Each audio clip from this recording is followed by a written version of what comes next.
Değerli izləyicilər, videonu bəyənib kanala abunə olun ki, hər kəs son xəbərlərdən anında məlumatlansın. Mələk xanım Eyyubova Mir Kamilin səhhətindən danışıb. Qardaşı dedi ki, Bibi, Mir Kamil gəlmək istəyir, sevindim, amma güvənmirəm, bir daha əmin olum sonra. Bu sözləri xalq artisti Mələk xanım Eyyubova evdəkilərə salam verilişində deyib.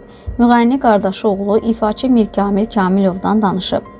Mir Kamilin səhhətində problem var idi, indi qaydasına düşüb, ona görə də həvəslənib. Mir Kamilin adı çəkiləndə hamı sevinir, deyir hanı, sevilən gənclərimizdəndir.